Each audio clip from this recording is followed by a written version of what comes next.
Welcome to Cory Turner Talks Cars. We're back here with Jamie, and we're talking about his 1933 Factory 5 Racing Ford Replica that is part right now of the voting of the Ford Hall of Fans. We've been talking about it. You can help us be the first Dallas Cowboy person, right? Yeah. The first Dallas Cowboy representative to be inducted into the Ford Hall of Fans by voting every day. What we need you to do is to follow the link in the description and be sure to vote every day between now and February 1st. February 1st. Right? So we need you to vote. But today we want to talk about that.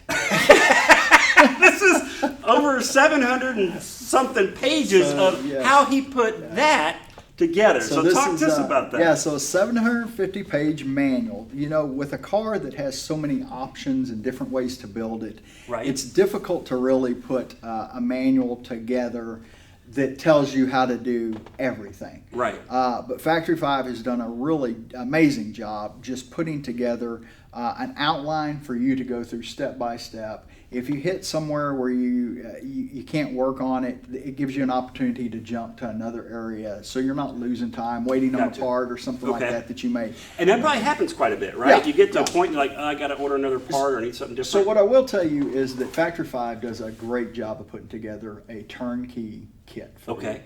But as you well know, working through building a hot rod every day, you see something that you want to add, you want to upgrade, you visit the local parts store. Yeah. And so you find yourself to where, well, I don't want to do that. I'm going to upgrade that or put something else different in it. And then of course it'd been great if you would have figured that out 2 weeks ago and you'd had it ordered. Yep. But that's not the way things work out. Yeah. So now this was your first build, right? Yes, sir. Yes. And you think that Factory 5 was the right choice for you? I think it was. Right. If I would have been left to just go out and find a car, I think that I would have really struggled, just because I would have had to go through it, figure out what it is that I could keep, was worth keeping, right, and then try to kind of piece together all the elements of getting that back together. I really, from the get-go, this was an investment for me and my wife, and she understood that, and she was part of the decision-making on that. And so I knew that I had to be successful in the end. And so with that, I needed to build it keep it as simple as possible. I needed to be successful. I went with a 302, which is basically what the car was designed to have in it. Right. I didn't try to add a lot of crazy stuff. I mean, there's a lot of things that we ended up doing, but as far as the following the manual, there's nothing really crazy that we did there. Now, in your original design, you didn't have the fenders, right? Right. So I had never intended for this vehicle to have fenders. I Okay. loved the look without the fenders. So what changed your mind, Jamie? So when I got this car to the go-karting stage, basically I had everything wired, everything plumbed, brakes were working. I drove this thing half a mile down the road. Okay. And I came back and I pulled it into the shop. And this is probably a good time to tell you that everything ran perfectly, but when I pulled it into the shop, the top radiator hose blew off. Oh, of course, right? Right. There's got to be something. So wouldn't be fair if you were the one person who came back without something on the test track. And then, so after I got done cleaning up all the water and antifreeze from that, I then spent the next 20 minutes vacuuming out my front seat from all the rocks and pebbles that flew up. Yep. And at that point, you have to kind of make a business decision, I guess. At the point that you decide to put an 8-foot star on the side of your vehicle, you might want to protect it a little bit. Yeah, that's true. So I think it's important for me to also to point out that that's not a wrap. It is painted. That's amazing. And so I opted to have the fenders put on. 121 Rod and Restoration did the fenders, and they did an absolute amazing job because I wanted them really tight to the vehicle.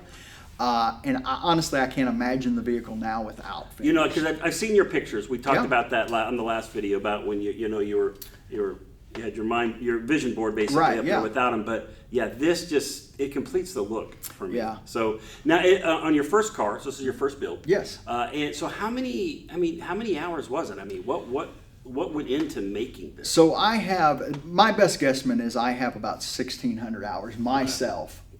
Getting it to the point that I handed it off to the shop to do the final body fit up. Okay. There were some modifications. Now, by all means, I want to give them credit too. because I took this car, I took it to go-kart stage. I had it running wired. It would start and run and drive down the road. There was not a body installed on this vehicle when they came and picked it up. Okay. So they fit the fiberglass. All the panels from Factory 5 come oversized, so they don't really fit to begin with. You have to cut them down to get them to fit, and then you have to gap them. And that just, being somebody that's had 2 back surgeries, that I knew going in that was something that at some point in time I was going to have that part. that I was going to have to end it off. But they also were an intricate part in coming up with some of the modifications as far as like the rear tail lights. Us doing those. Essentially what they are motorcycle or Harley lights in the front there, and then just did an absolutely amazing job on the layout. And I honestly, so I went out to help Cory do the masking the day that we were going to paint the Star. Were you nervous about how that was going to go? I was nervous. Yeah, I would really imagine. Nervous. And so one of the things. Did they try to talk you in and say, hey, maybe your wrap is better? No. Okay. We were going to do paint. We were going to do paint from the get-go. And now what I will tell you is that day we were fixing to start taping off. Cory came up to me and he pulled me aside and he said, Jamie, are you sure you want me to paint a star on the side of this car? And I looked at Cory and I said, Cory, there's no question. That the star. There's no question. And so it's funny now, we talk about the wraps, that people will come up and actually run their finger just across to see. it. To see if it's a sticker. Yeah, absolutely. And those of you... Well, it doesn't look like wrap. I don't mean that. It looks amazing, but it's so like perfect. Right. It's hard to believe that it was painted. I just can't. I mean, and you said it earlier, and I'm not trying to make it more than what it is, but it is an absolutely gorgeous car to see in person. Yes. Absolutely. It's just it picks up all the details. It has such clean body lines. Yes. And I really, if there's one thing I pat myself on the back for is just holding and standing my ground on keeping the hardware for the door handles off of it. Yeah. So that basically is a blank canvas. Right? Yeah, that's exactly what you did. That's right. And it is true. A lot of times we'll show up, we'll look at a car, we'll look at if it's a replica or a kit car, and it's like, it looks great in the pictures, and then you show up and it's like, okay, there's a lot of stuff.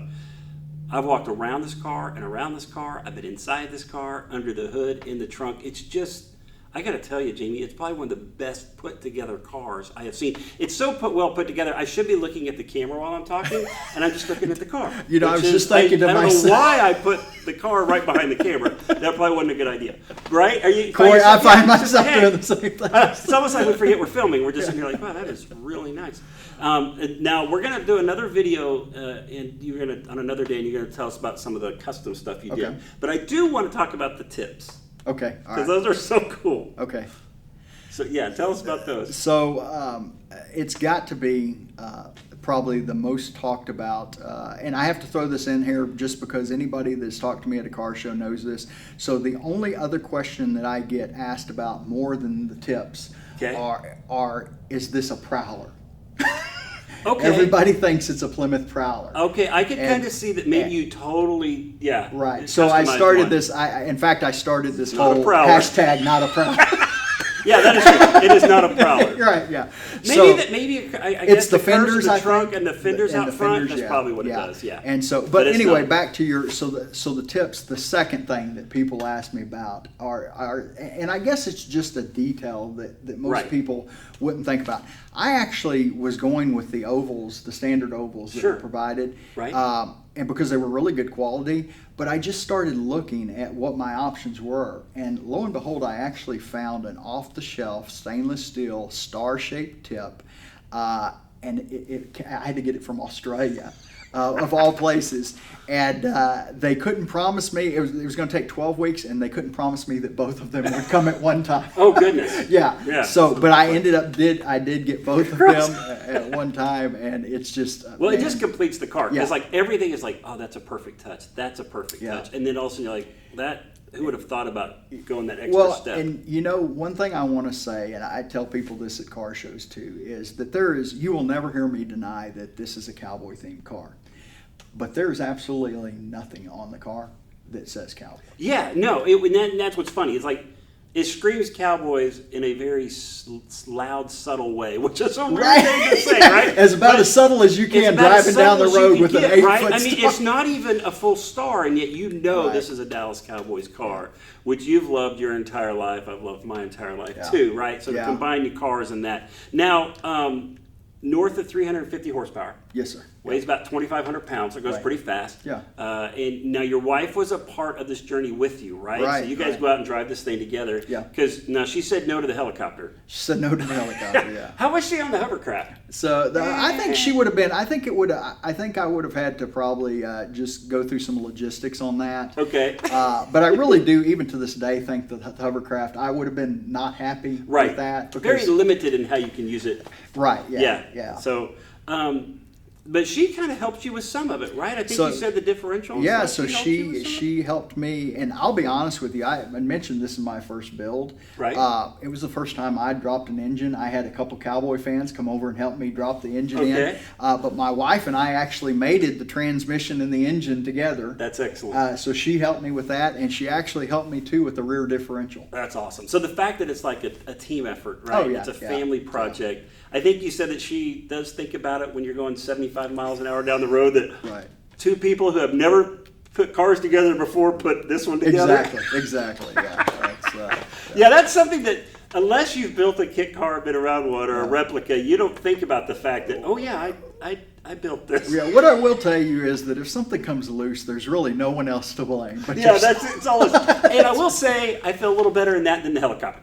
Definitely. I think that's a much definitely.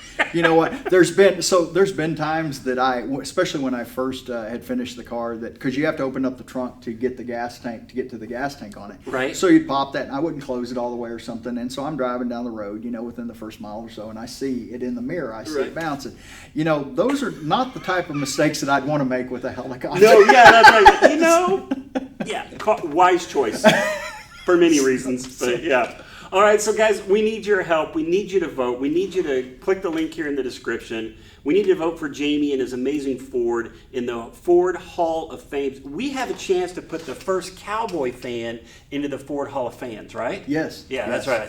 But we have that chance, and we can do it. So we need you to vote. You need to vote every day between now and February 1st to put Jamie and his passion for the Dallas Cowboys and this amazing car into the Ford Hall of Fans. We want to be sure to do that. So be sure to subscribe, like, comment, share us with your friends, and let's talk about cars tomorrow. 700 pages. I have so much ADD. But it is detailed. They do a really good job. Yeah, they do. They do really. And I'll tell you what. There's. I know that other people have had some different. Challenges with them. Right. There were several times. So when you get this kit shows up. It shows up in 29 boxes. 11 fiberglass. They're all this big. 11 fiberglass body panels, and then a welded chassis. Okay. And then you have 45 days to do inventory. And they give you a list of and we're talking about 2,500 plus. You got to go bolts, through every nuts, part. washers. Wow. But what I will tell you is that there were a couple items that I had to reach out to them, and the next day, they were next day. That's awesome. Yeah. So they totally took care of you. Took care of me. If I ever had a question about whether it be the manual or about something on the car, I could call them. There's also, so one of the things I didn't mention to you is that one of the reasons that I went with them is they actually offer a 3-day build school in Michigan, Really? At a local community college. That I actually flew up there. Me and 12 other guys spent the weekend putting together with some instructors. Right. And they didn't so much talk about how to put the car together, but what not to do. Gotcha. And so it was just so helpful to That be is familiar really with it. Well, it gives you a little bit of confidence that you didn't have before. Right. Yeah. And then they've got a great forum that you can reach out to, cool. online forum that you basically, these guys have built this car before, and they'll either say, yeah, I had that issue, or hey, think about doing this. That's awesome.